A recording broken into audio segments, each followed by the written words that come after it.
Halo semuanya, saya Vida Mastrika. Dalam video sharing bahasa Inggris kali ini, saya akan sharing tentang adjective clauses. Nah, pada bagian ini saya akan menjelaskan tentang bagaimana penggunaan who dan whom dalam adjective clauses. Oke, terima kasih untuk kalian yang sudah subscribe. Untuk yang belum subscribe, tolong subscribe-nya ya. Ayo kita langsung ke materi.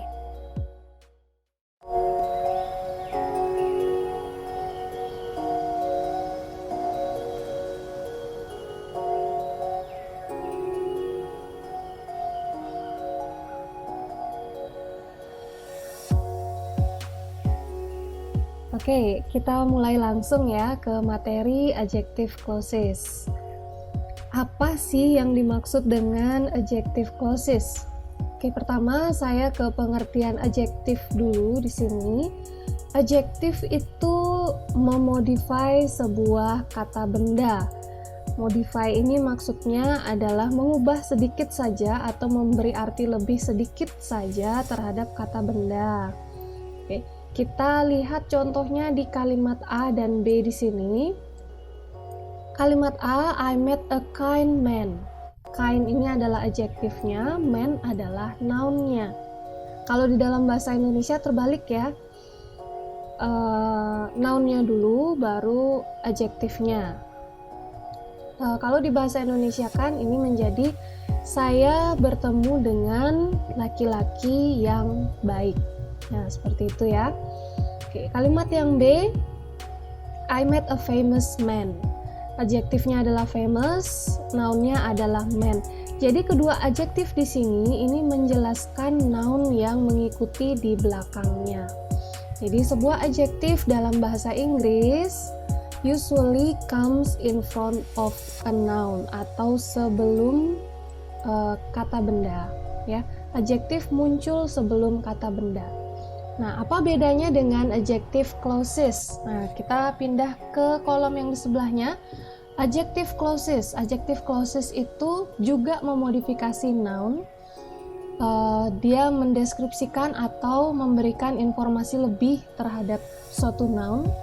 Bedanya, dia berbentuk sebuah klausa. Ya, bukan satu kata saja, dia berbentuk sebuah klausa. Bedanya lagi, sebuah adjective clause itu follows a noun. Ini artinya noun-nya muncul duluan, baru diikuti oleh adjective clause-nya. Kalau adjektif biasa, adjektifnya duluan, baru noun-nya. Oke, kita lihat di contoh kalimat. Kalimat C ini mirip dengan kalimat A. I met a man who is kind to everybody. Man ini adalah noun-nya. Adjective clause-nya adalah ini, who is kind to everybody. Kalau hanya adjektif saja, hanya kind saja itu ditaruh di depan ya sebelum noun-nya. Kalau kita mau pakai adjective clause, sebuah klausa itu ditaruh di belakang noun. Jadi sesudah noun-nya baru kita berikan adjective clause-nya. Nah, di sini ada kata bantu. Saya sebut kata bantu ya. Ada who. Nah, who ini refers to apa? Refers to noun yang dijelaskan. Oke, dan who ini hanya salah satu contoh dari kata bantu yang digunakan untuk adjective clause. Yang lainnya ada that, ada which, ada whom, ada whose juga. Nah, nanti akan saya jelaskan setelah ini ya. Contoh yang pertama adalah who. Who ini refers to the man, noun yang dijelaskan. Oke. Contohnya yang lain adalah I met a man who is a famous poet. Kalimat E, I met a man who lives in Chicago. Jadi semua yang setelah noun ini yang dimulai dengan kata bantu who ini adalah adjective clause. Oke, sekarang kalian sudah bisa membedakan yang mana yang adjektif, yang mana yang adjective clause ya. Oke, kita lanjut. Adjective clause itu adalah sebuah kalimat yang dependent. Artinya adalah kalau kita sebutkan hanya adjective clause-nya saja, itu tidak akan berarti apa-apa. Jadi adjective clause itu harus nempel dengan sebuah main clause, ya. Jadi sebuah kalimat yang dengan adjective clause itu terdiri dari main clause dan adjective clause-nya. Kita lihat contoh di kalimat 1, I met a man. Ini adalah sebuah kalimat yang independen ya. Kita sudah tahu artinya. Kalau di Indonesia kan menjadi saya bertemu dengan seseorang laki-laki ya. Dan juga sebuah complete sentence. Yang kedua, he lives in Chicago. Ini juga sebuah independent clause ya, juga sebuah complete sentence. Kita lihat ini ada subjeknya ada, predikatnya ada, dan ada keterangannya. Gitu ya. Yang ketiga, apakah ini sebuah independent clause? Bukan. Ya, coba kita lihat who lives in Chicago. Kalau kita bahasa Indonesia kan yang tinggal di Chicago. Nah, kalau dalam bahasa Indonesia itu ada artinya nggak? Nah, ada sesuatu yang kurang di situ ya, karena hanya ada yang tinggal di Chicago. Nah, siapa sih yang tinggal di Chicago? Di situ tidak dijelaskan. Itu artinya adalah dia dependent clause. Dan ini juga bukan complete sentence ya, karena who di sini nggak tahu refers to siapa. Ya, kalau kita mau buat kalimat lengkap, seperti kalimat yang keempat. I met a man who lives in Chicago. Saya bertemu dengan seseorang laki-laki yang tinggal di Chicago. Jadi who di sini refers to the man. Ya. Oke, saya lanjut. Oke. Kadang kita bingung ya, kapan kita harus pakai who, kapan kita harus pakai whom. Nah, kedua-duanya ini untuk membantu kita membuat adjective clause yang noun yang dijelaskan pada kalimat sebelumnya itu adalah berupa orang atau manusia ya. Bedanya akan saya jelaskan sebentar lagi. Kita lihat dulu di kalimat A ya. Kalimat yang pertama adalah the man is friendly. Kalimat yang kedua, he lives next to me. Biasanya kalimat yang pertama ini akan menjadi independent clause-nya, dan kalimat yang kedua ini akan saya jadikan adjective clause atau yang nanti akan menjelaskan the man yang ada di sini. Ya. Nah, kita lihat kalimat kedua. He di sini berperan sebagai subjek ya. Oke, karena he-nya berperan sebagai subjek, he-nya ini yang refers to noun yang akan dijelaskan, berperan sebagai subjek, kita bisa ganti dengan who. Ya, kalimatnya menjadi who lives next to me. Ya. Oke, sampai di sana dulu. Kalimat yang kedua ini sudah kita ubah menjadi sebuah dependent clause, jadinya yang who lives next to me. Yang kedua, bagaimana caranya kita menyisipkan adjective clause ini ke kalimat yang pertama. Oke, kita harus lihat dulu noun-nya yang mana ya, yang mana sih yang dijelaskan dengan adjective clause. Nah, ini sudah saya kasih tanda tadi, noun yang dijelaskan adalah the man. Nah, adjective clause di 2 slide sebelumnya, sebuah adjective clause itu harus muncul setelah noun ya. Adjective clause muncul setelah noun, berarti dia muncul setelah the man ini dong. Berarti adjective clause yang ini, satu kalimat ini akan disisipkan setelah kata the man. Menjadi kalimatnya seperti B. The man who lives next to me is friendly. Nah, itu jadinya kalimatnya dengan adjective clause who. Kapan harus memakai adjective clause who? Kita lihat dulu kalimat yang menjadi acuan kita untuk menjadikan dia adjective clause itu yang refers to noun yang akan dijelaskan itu berfungsi sebagai subjek ya, berarti bisa diganti dengan who. Nah, yang mana yang bisa diganti dengan whom? Nah, kita lihat kalimat C. The man was friendly. I met him. Oke, di sini kalimat kedua yang akan kita ubah menjadi dependent clause atau adjective clause yang refers to object atau yang refers to noun yang dijelaskan di kalimat pertama adalah him di sini. Dan him di sini bukan berperan sebagai subjek dalam kalimat, tapi sebagai objek. Kalau dia berperan sebagai objek, kita bisa menggunakan whom. Ya. Kalau dia berperan sebagai subjek, kita bisa menggunakan who. Kalau berperan sebagai objek, kita bisa menggunakan whom. Nah, whom-nya di sini pindah ke depan. Jadi kalimatnya whom I met. Bagaimana cara menyisipkannya? Sama seperti yang di awal, kita sisipkan di setelah noun yang dijelaskan, yaitu the man. Kalimatnya menjadi seperti kalimat D. The man whom I met was friendly. Nah, itu dia perbedaan antara pemakaian who dan whom. Oke. Nah, mari kita latihan sedikit dengan beberapa soal yang saya siapkan di sini. Pertama, dengan contoh kalimat pertama ada dua kalimat di sini yang harus kalian gabungkan dan kalian harus tahu harus pakai who atau whom ya. Yang pertama, do you know the people?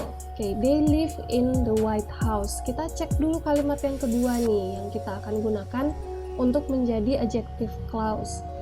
Di sini yang refers to kalimat pertama yang dijelaskan di kalimat pertama adalah they ya.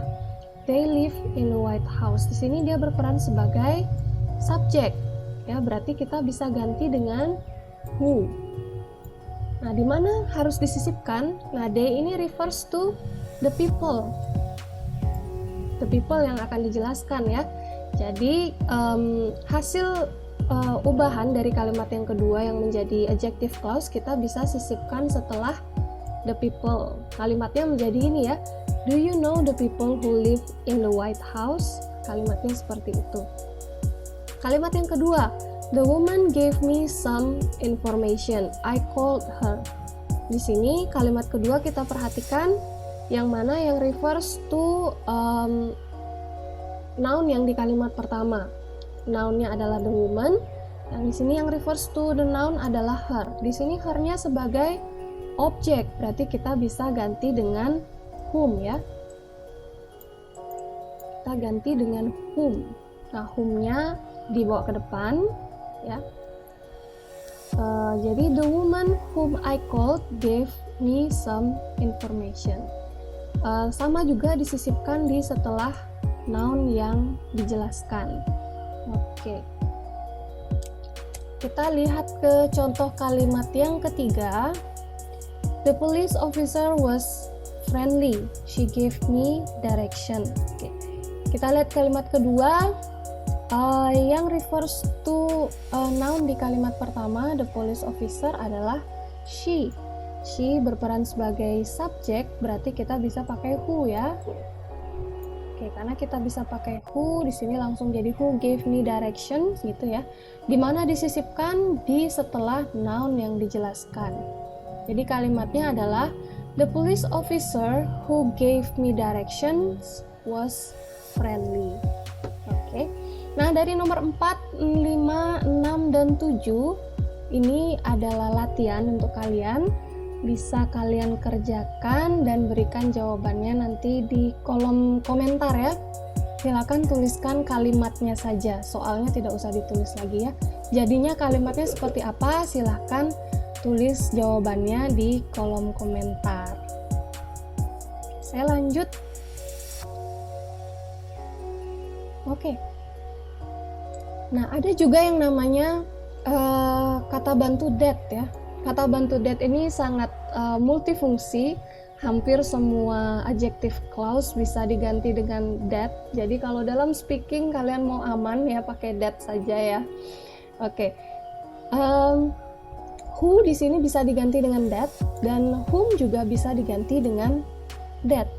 Di sini proses penyisipannya juga sama ya dengan yang di awal. Kalimat B dan kalimat C itu mempunyai arti yang sama. The man who lives next to me is friendly, artinya sama dengan the man that lives next to me is friendly. Begitu juga dengan yang whom ya. Untuk yang whom, kalimat E dan F itu mempunyai arti yang sama. The man whom I met was friendly itu sama dengan the man that I met was friendly. Nah, untuk yang bisa dengan whom atau that ini bisa juga dihilangkan atau diomit ya. Jadi tidak memakai kata bantu itu pun boleh. Kalimat G juga sorry, kalimat G juga benar. Jadi the man I met was friendly. Nah, itu juga benar. Oke. Dan di sini ada juga whom di sini. Mungkin kalian ada yang melihat whom-nya, M-nya itu ada di dalam kurung. Nah, kenapa M-nya ada di dalam kurung gitu ya? Di sini ada keterangannya di bawah, semoga tulisannya bisa terbaca dengan baik. The parenthesis around the M in whom indicate that especially in everyday conversation, who is often used as an object pronoun instead of the more formal whom. Jadi whom itu lebih formal ya, dalam tulisan, dalam pembicaraan yang formal kalian bisa pakai whom ya. Untuk everyday conversation itu biasanya lebih ke who ya, jadi M-nya nggak kedengeran, jadi lebih ke who dalam everyday conversation ya. Kalau dalam tulisan formal, dalam paper, dalam surat, dalam ujian juga kalian harus menggunakan yang benar, yaitu whom ya. Oke. Untuk that itu bisa digunakan untuk menggantikan who dan juga menggantikan whom. Oke, ini ada beberapa sentence yang bisa di complete dengan who, whom, that, atau misalnya juga bisa dengan tidak menggunakan kata bantu ya, kalau pronounnya bisa dihilangkan. Jadi yang bisa diganti itu biasanya yang dengan whom ya, yang nanti yang reverse to kalimat utama itu adalah berfungsi sebagai objek. Nah, itu bisa diganti. Oke, yang pertama contohnya, the woman I met last night was interesting. Nah, di sini yang bisa digunakan adalah whom, bisa that, bisa juga tidak menggunakan apa-apa ya. Jadi bisa juga the woman I met last night was interesting. Yang nomor 2, the man who answered the phone was polite. Nah, ini dengan who atau that. Yang dengan who atau that biasanya tidak bisa dihilangkan ya. Kalau the man answered the phone was polite itu nggak bisa ya, harus ada kata bantu yang mengawali adjective clause-nya. Oke. Yang nomor 3, the people Nadia is visiting live on Elm Street. Ini bisa dengan whom ya, whom atau that, atau bisa juga tidak memakai. Jadi the people Nadia is visiting live on Elm Street. Yang nomor 4, the students, ini bisa pakai who came to class late, atau bisa pakai that. Yang nomor 5, the man, ini who atau that. Yang nomor 6, the man whom my mother married, atau that, atau bisa dihilangkan. Yang nomor 7, do you know the boy who, atau that. Oke, kalau memang kalian perlu waktu untuk memikirkan jawabannya, ini bisa di pause dulu videonya, jadi kalian bisa memikirkan kenapa yang ini who, yang kenapa yang ini whom ya. Nah, gimana materi tentang penggunaan who dan whom pada video kali ini? Semoga bisa bermanfaat bagi kalian semua. Nah, materi yang saya gunakan untuk pembuatan video ini semuanya linknya sudah saya cantumkan di description box ya. Untuk part selanjutnya dari adjective clause, penggunaan which, that, dan whose itu ada di video yang selanjutnya. Sampai ketemu di video saya yang selanjutnya. Bye!